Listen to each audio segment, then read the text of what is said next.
Hey guys! Welcome to another episode of Bible Q&A. Today we're discussing why did Peter deny Jesus despite being forewarned? In Matthew chapter 26 verse 34, Jesus told Peter that he would deny him 3 times before sunrise. And this was at night. So all he had to do was go 12 hours without lying about the person he had followed for 3.5 years. Why couldn't he do something that seemed so simple less than a day before? Well, first off, there's a lot of benefit in saying you'll do certain things, but sometimes there isn't a lot of benefit in actually doing them.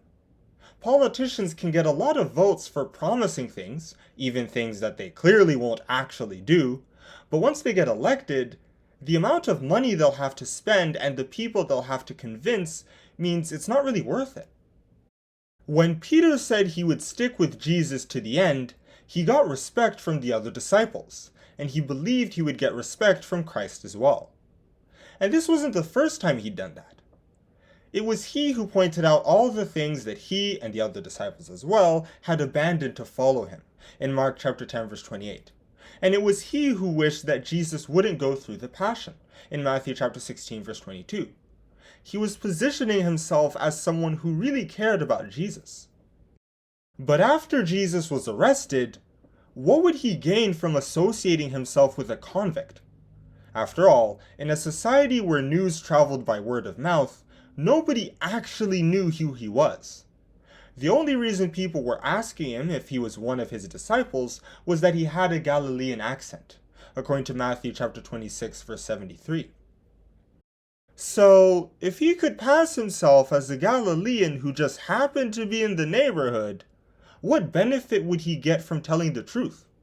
At best, he would get laughed at for following a poor magician.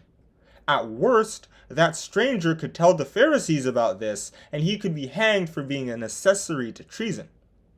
Without Jesus and the other disciples around, and in the heat of the moment, there simply wasn't a reason for him to identify himself as a disciple.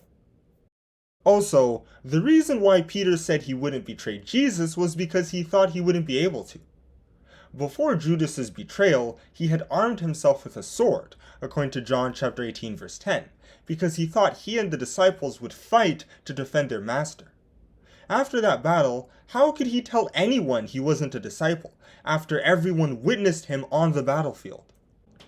But then Jesus went and surrendered. He even told Peter to put his sword away.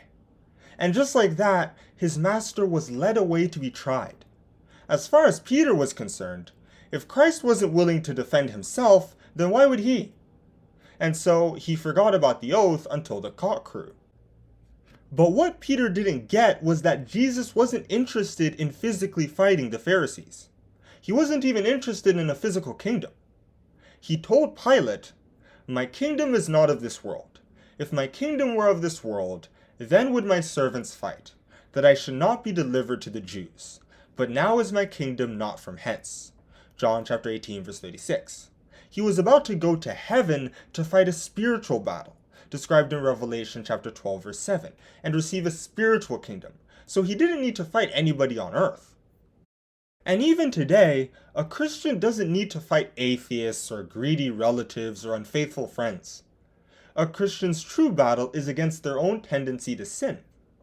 That's why St. Paul said, "For though we walk in the flesh, we do not war after the flesh. For the weapons of our warfare are not carnal, but mighty through God to the pulling down of strongholds, casting down imaginations, and every high thing that exalteth itself against the knowledge of God, and bringing into captivity every thought to the obedience of Christ."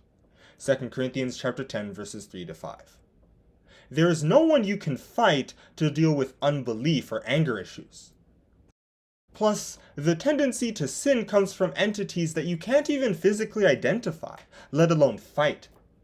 St. Paul also said, "For we wrestle not against flesh and blood, but against principalities, against powers, against the rulers of the darkness of this world, against spiritual wickedness in high places." Ephesians chapter 6 verse 12. And it is these entities that convince people that their enemies are those around them, and not the forces that convince them to hate each other in the first place. Thus, instead of preparing to fight our enemies, we should be defending ourselves against Satan so that he doesn't lead us to deny Jesus like Peter did.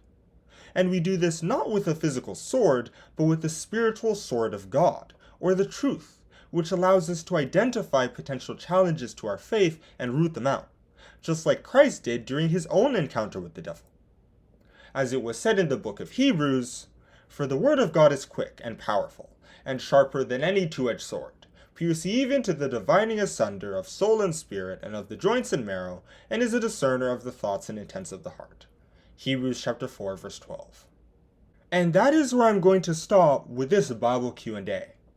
Why did Peter deny Jesus despite being forewarned? It's because there wasn't any benefit in supporting him after he was led away, and because Jesus surrendered to the very people he had prepared to fight against. Thank you for listening! Don't forget to like and subscribe.